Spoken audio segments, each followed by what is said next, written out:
going the distance with local sports. This is the X Sports Network.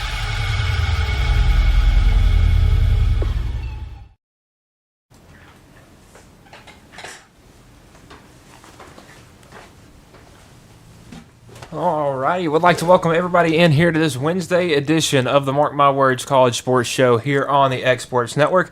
I'm your host, Michael Marks, and we have a lot to get into today.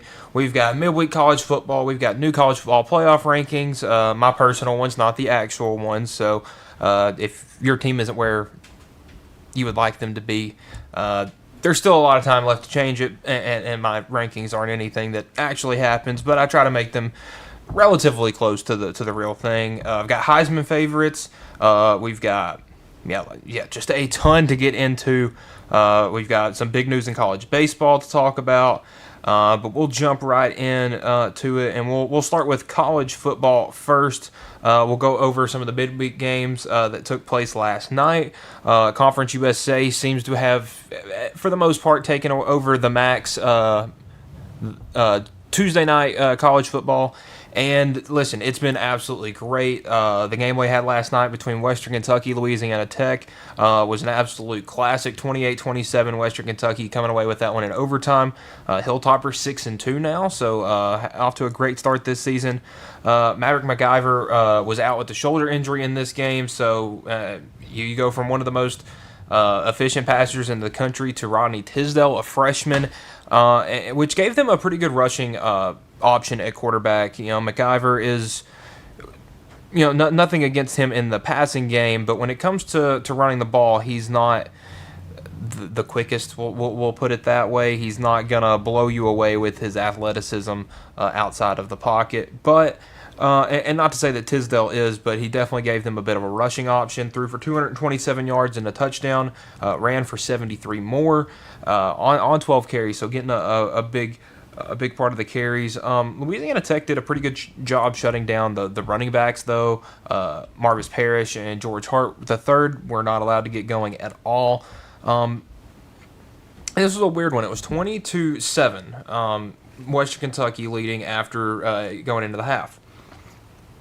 So coming out of the second half, Louisiana Tech was getting the ball, and they came out and ran a sort of the Music City Miracle, we'll say. So obviously the kick goes to their return specialist, Clayton Evan, and then he decides to run up about 10 yards and then throw a lateral to the near sideline to Devin Gandy, who takes it all the way. Cut this one to 20-14. They were able to tie it up before going into overtime, where Western Kentucky got a 2-point conversion to go their way, and now the Hilltoppers looking really good on the season. Like I just said, 6-2. They're 4-1 in Conference USA. We'll take a look at those conference standings real quick. A team we're about to talk about in Kennesaw State right now at the top, 5-2 overall, 3-0 in conference play. Jacksonville State also 3-0 in conference play. Western Kentucky up to 4-1, and then Liberty also in there at 2-1 in conference play. But really seems like it's at this point in the season, it's come down to three teams, whether it's going to be Kennesaw State, Jacksonville State, or Western Kentucky as the champion of Conference USA. And we'll jump into Kennesaw State. So, the Owls were 4-2 on the year, head down to Miami to take on Florida International, and it was all Kennesaw State. Owls took this one 45-26. It's their first road win in their last 13 attempts.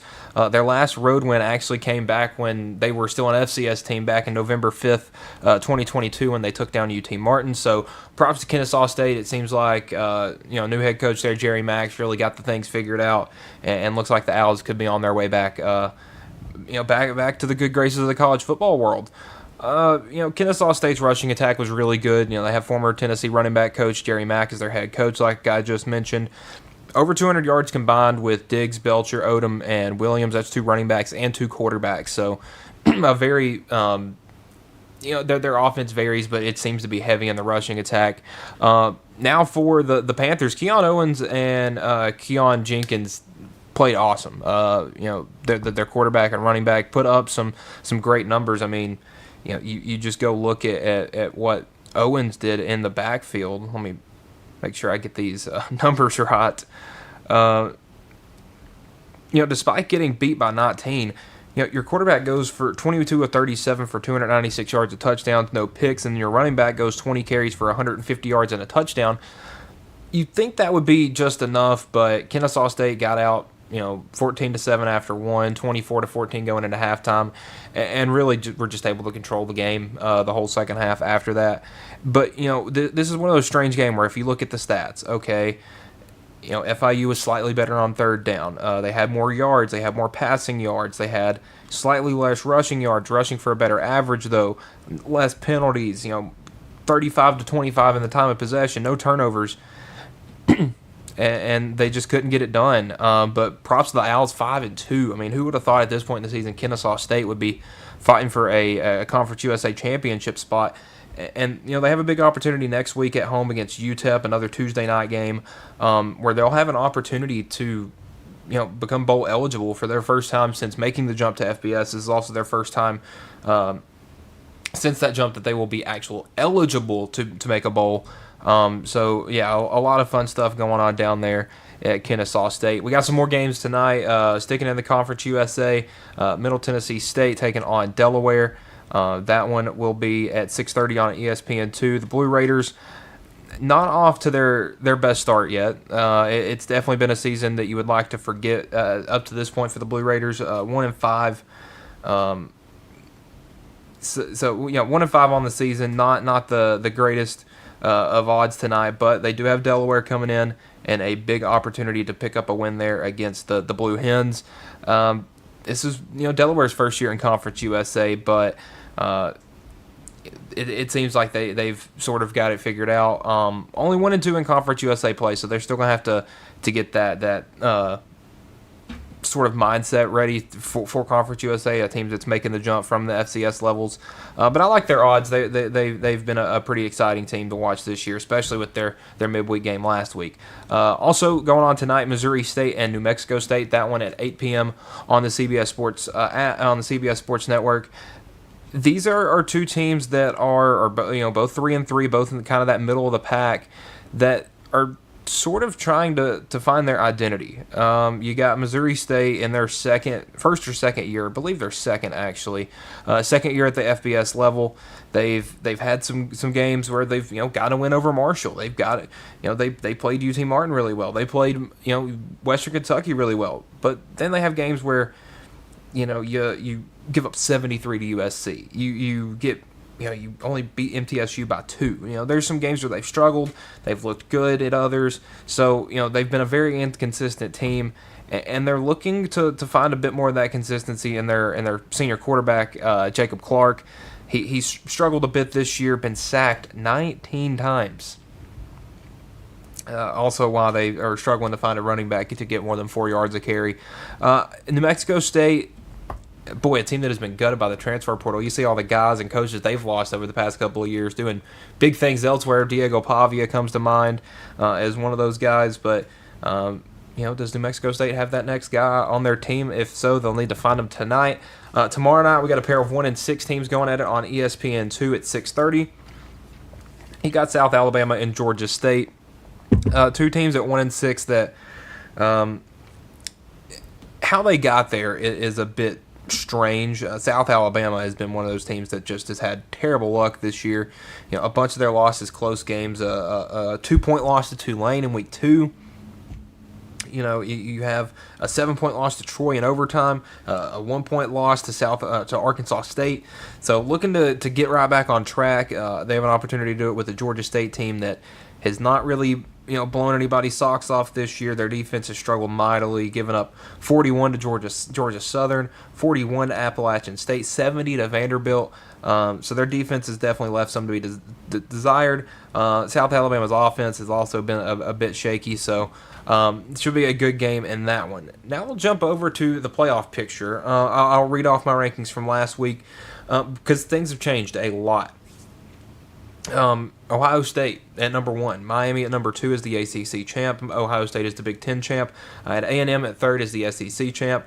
Indiana 4th is the Big Ten runner-up. Texas Tech 5 is the Big 12 champ. And Alabama at 6 is the SEC's runner-up. At large, I had Ole Miss at 7, Oregon at 8. The winner of BYU and Utah at 9 is the Big 12 runner-up. Georgia at 10. Georgia Tech at 11 is the ACC champ. Is the ACC runner-up, pardon, and then USF is our highest-ranked Group of 5 team. Just on the outside looking in, I had Tennessee, Notre Dame, LSU, and then BYU or Utah. The next 4 being Virginia, Oklahoma, USC, and Memphis. Well, let's take a look at some of those teams. Miami, they lost. Texas Tech, they lost. Ole Miss lost. Utah lost. Memphis lost. LSU lost. Tennessee lost. A bunch of these teams that were either in or on the outside looking in have lost. So we've had a big shakeup. Ohio State still at number 1 as the Big Ten champ. I have moved A&M up to number 2 as the SEC champ. I have Indiana at 3 with the Big Ten champion, and then Alabama at 4 as the SEC runner-up. I have Georgia at 5 and Oregon at 6 as at-larges. I have BYU at 7 now as the Big 12 champ. Georgia Tech at number 8 as the ACC champ, Miami at 9 as the ACC's runner-up, and Texas Tech at 10 as the Big 12 runner-up, Notre Dame in at large spot at number 11, and then USF remaining in at 12. Memphis lost, they're out. I have Vanderbilt as the first team out. I was really trying to determine, between Notre Dame and Vanderbilt, and I get Notre Dame has 2 losses, Vanderbilt has 1 loss. I just feel like Notre Dame at the end of the season will be more ready than Vanderbilt will be. I'm wondering how well Pavia will be able to hold up in December. And nothing against him saying he's injury prone or anything like that, but you got to early November, late October last year, and you can notice him getting up slow after plays, moving a lot slower. That battering ram style of run that he does isn't going to be able to hold up all season. We'll see if it does this year with more help around him. My first 4 out, Vandy, Ole Miss, Virginia, and Arizona State. I think Arizona State won over a lot of people with how well they played Saturday. Really still have everything right in front of them, but going to need some help. Probably need to play in the Big 12 championship game if they want a chance to make the playoff. I don't know if BYU or Texas Tech will give them that chance. Virginia, right now, they actually are one of the 2 undefeateds in the ACC and still have the ACC championship right in front of them. If it is theirs to take, I just think Miami by the end of the year, some teams will beat each other, and Miami will find their way back in that opportunity. Ole Miss, with their first loss of the season, took a big drop. They were one of those teams that I had kind of been worried about it being a potential fraudulent team. Their defense is bad. I thought maybe this year that their defense could prove some things, but it's just bad. Did not look good Saturday whatsoever. You allowed Georgia 510 yards of offense, and you expect to call yourself a playoff team. I don't think that's going to happen. The next 4 out, Missouri, Oklahoma, Louisville, Tennessee. Missouri, I think, has a chance to jump into the playoff with a win at Vanderbilt this weekend. Ole Miss, Oklahoma, another 2 of those teams, one on the first 4 out, one on the next 4 out. I think an Ole Miss win could get them back in. I think an Oklahoma win would probably just flip their spots, as Oklahoma being one of the next 4 out, or first 4 out, and Ole Miss in the next 4 out.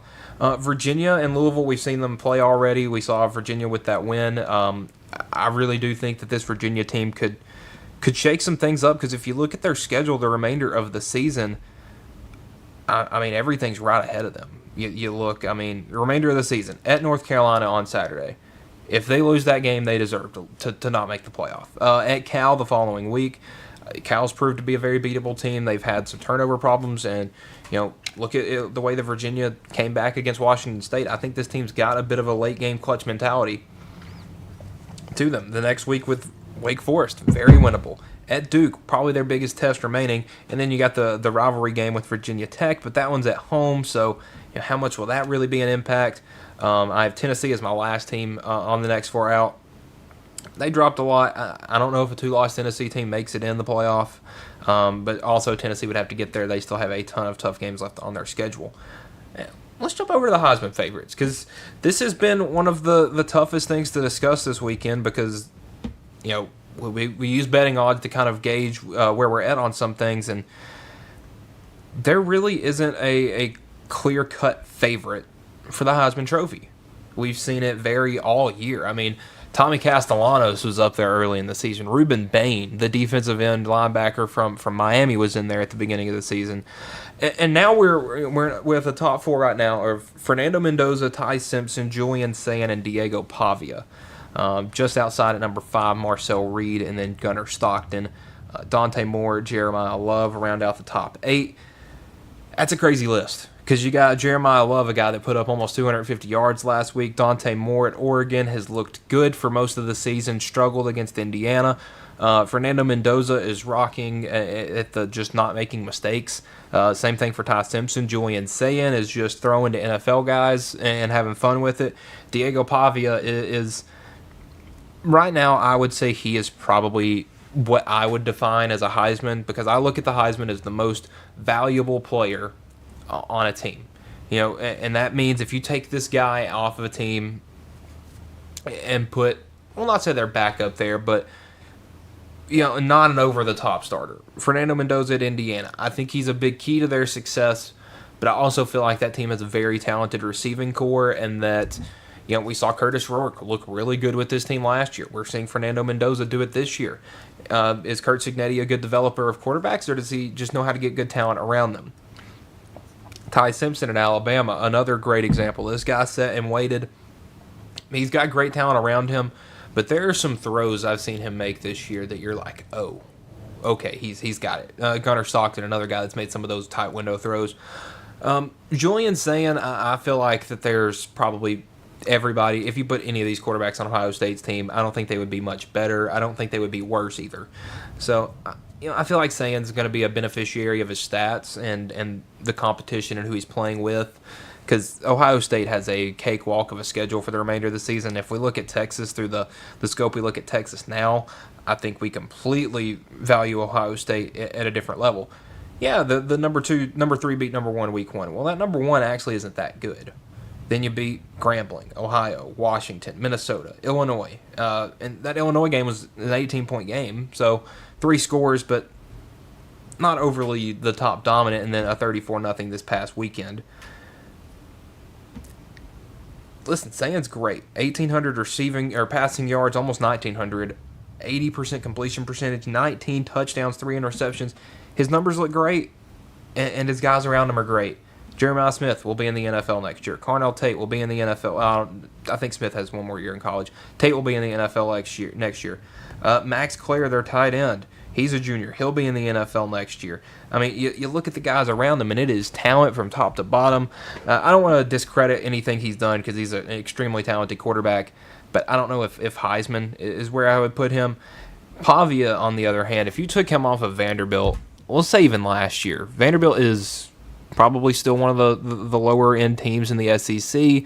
I don't think we know much about Jerry Kill, Tim Beck, Clark Lee. All these guys. Even Eli Stowers. He was a big transfer piece. I don't know if we know them. If Diego Pavia doesn't come to Vanderbilt, where does Diego Pavia go if he doesn't go to Vanderbilt? I don't know. But right now, I think he should be your Heisman favorite. If Vanderbilt makes the playoffs, he should probably win the Heisman. His numbers are really good, and rightfully so. That offense allows him to make plays. He is the quarterback. He is also their leading rusher. I mean, he's got almost 2,000 total yards. Right now, 19 touchdowns, 4 interceptions, only been sacked 5 times. He's got a crazy good quarterback rating, 70% completion percentage. Right now, I think Diego Pavia has to be your Heisman. Him or Ty Simpson. Mendoza at 3, I'd say Sayin at 4. And that's just kind of how I would view the Heisman race right now. I think we'll need a Heisman moment from somebody, and I think we have a lot of chances to see that this weekend.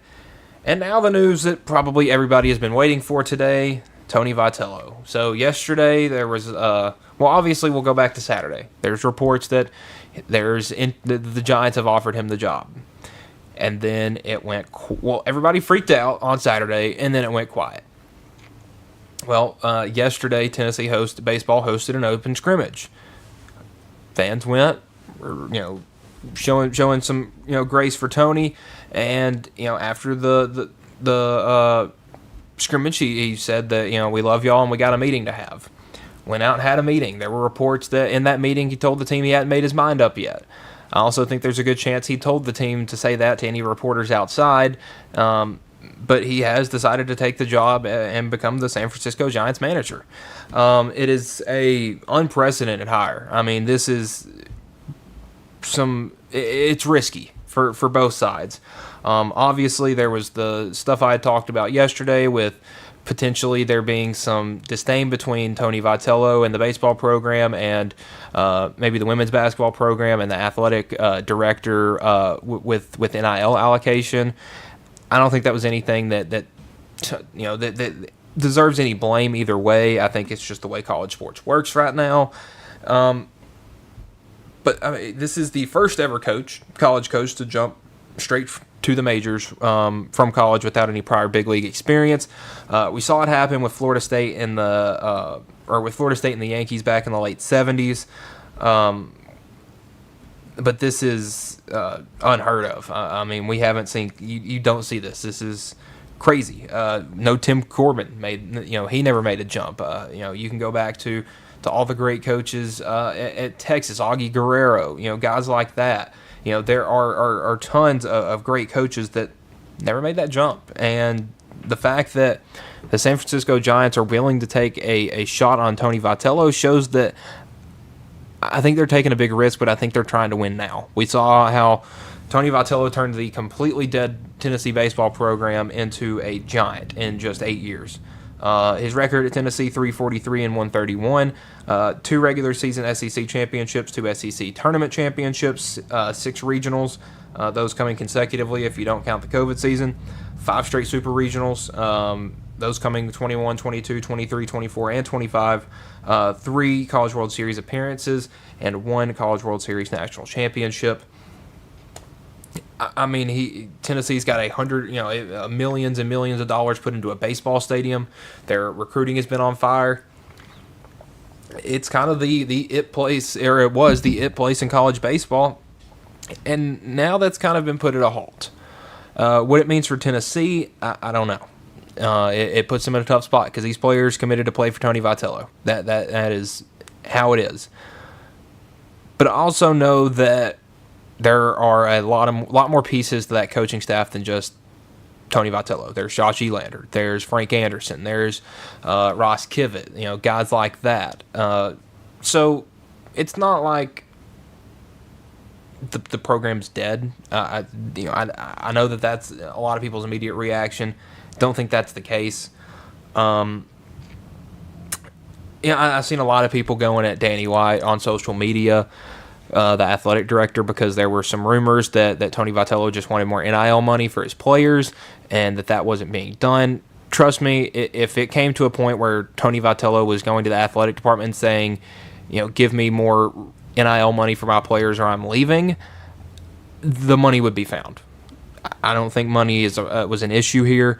Bob Melvin is still owed $4 million from this year from the Giants, so Tony will probably be taking a pay cut. He was somewhere around the $3.25 million range, $3 million range at Tennessee. He will probably be getting somewhere around the same number from the Giants. Obviously, it's going to be a bit difficult with, cost of living in Knoxville versus San Francisco. But I think this is a great opportunity for Tony Vitello. We'll look at him because he's a young head coach who has been the talk of college baseball over the past, 4 or 5 years. He's 47 years old.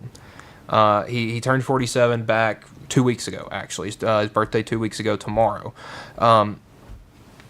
He's young. And we know that the big leagues is always the final goal for any baseball coach or baseball player. Most coaches don't get the opportunity. He has the opportunity. I say you take it and run with it. It is a great opportunity. The Giants have been not necessarily contenders, but one, the team's got his favorite player of all time.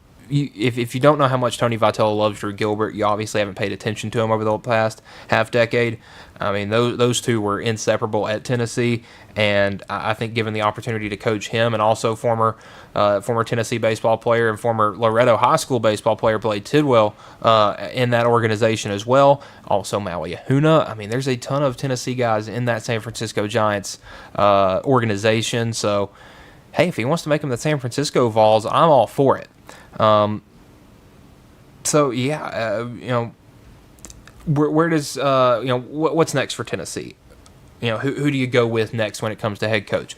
When you saw the big move last season with Jim Schlossnagle going from A&M to Texas, Texas A&M was pretty quick in bringing in Michael early and saying, this is our guy. The players really rallied around him, but it didn't work. Texas A&M was bad last year. They swept Tennessee, but that was still a bad team. They started off the year terribly. They finished the year a little bit harder, but you get swept to Missouri. You win like 4 or 5 SEC games all season. It's not good. So that makes you think, that Josh Elander would be your guy, because also he has been a pivotal point for recruiting for Tennessee, and he's definitely the early favorite on social media. I don't know if he's the guy. And I say this knowing that there has been many times over the past couple of seasons that we're just sitting there waiting. You see an SEC job open up, and you're waiting to see what, where Elander goes. But you look at the exact same thing what happened with Texas A&M last year, and you don't want that to happen to Tennessee, because that would be the worst thing that happens. Tony Vitello leaves, you have this new stadium and all these players, and it just falls apart. You can't have that happen. I don't think it'd be a terrible hire with Elander, because you still have Frank Anderson around, you still have Ross Kivett around. I don't think Tony's going to be bringing anybody with him out to San Francisco, except maybe the strength coach, Quentin Eberhardt, who's had experience in major league locker rooms. So I've made a short list of some candidates to just go over, because with Mississippi State, they went and took Brian O'Connor from Virginia. So I think if they can take one of the 5 or 6 best coaches in the country, that Tennessee's in a similar spot with Penn State right now is in football. Everybody is a coaching candidate. I think Eric Bakich at Clemson is a guy that is interesting. He spent time with Tim Corbin at Vanderbilt, so he knows the SEC. He knows the state of Tennessee. He knows the recruiting grounds. And look at what Clemson's been the past 3 years. I mean, one of the more entertaining teams in college baseball. Haven't been able to get over that hump. Can he do it at Tennessee? I don't know. Mark Wasikowski, the head baseball coach at Oregon. I think, with the fact that he has no ties to Tennessee, would be perfect to be a clean slate. And what he's been able to do at Oregon and build a consistent winner out there, I would say in the Pac-12, but now the Big Ten, I think that's made him a great candidate. But also Oregon, we saw them struggle in the regional this year at home against a collection of teams. I believe Cal Poly ended up eliminating them. They were the first home team to go home this year in college baseball. I think Chris Burke is an interesting topic. He's a baseball analyst with ESPN, and he was a name that was tossed around a lot when Tony was originally hired back in 2017. So I think that Berkey's name is another great option. He's received in Knoxville. Was probably one of the better hitters that Tennessee has ever had. One of the better hitters the SEC has ever seen. But the lack of coaching experience is a bit alarming. And these are some more outside kind of options. Kevin Schnall at Coastal Carolina. I mean, he just led a team of so-called nobodies from a smaller school in Coastal Carolina and took them all the way to the championship game, where they just got outmatched because LSU was really, really good last year. Cliff Godwin at East Carolina. East Carolina is always a contender. It seems like they're making plays to get to Omaha every year, but they never actually get there. Out of these names, I think you probably go with Elander until you can try to lock up a bigger name. But I really do think that the world is your oyster right now, and Tennessee could probably go for whoever they want. But right now, I mean, this stuff just happened. I do think a key for Tennessee would be to try to keep Quentin Eberhardt, the strength coach, because what he did with that team, he got that team to where they were in 2024, hitting 180-something home runs that year. They don't do that without him, because he left for 2022. He wasn't there that year. He was back in 2024. That's a guy you got to keep around. I'm not seeing any immediate names on the hot list. But this is crazy. We've seen a statement from the athletic department from Tennessee. It says, "Congratulations to Tony on this incredible opportunity to lead the San Francisco Giants. We wish him the best as he embarks on this new chapter in his career, and we thank him for everything he has done to transform Tennessee baseball into a championship program. The growth of baseball on Rocky Top has been remarkable, culminating in the 2024 National Championship. We are committed to continuously investing in the program at a national championship level across all areas. Furthermore, the upcoming $109 million renovation of Lindsey Nelson Stadium will transform it into one of the premier baseball venues, providing an exceptional experience for the best fans in all of sports. Our focus is on players, coaching staff, while finalizing the next steps in this evolving process." Because you got to realize, folks, college baseball starts in February, March, somewhere around there, late February, early March. But it will probably change. Tennessee was supposed to play in Nashville on Sunday at the Nashville Sounds Park and have one of those fall exhibitions. I would be surprised if that's still happening. As for what this means for the university as a whole, it could have a big impact. Because I think you look at the rise of Tony Vitello in Tennessee as the rise with everything else. It was kind of the spearhead because it started getting good in 2019 into 2020, and then COVID happened.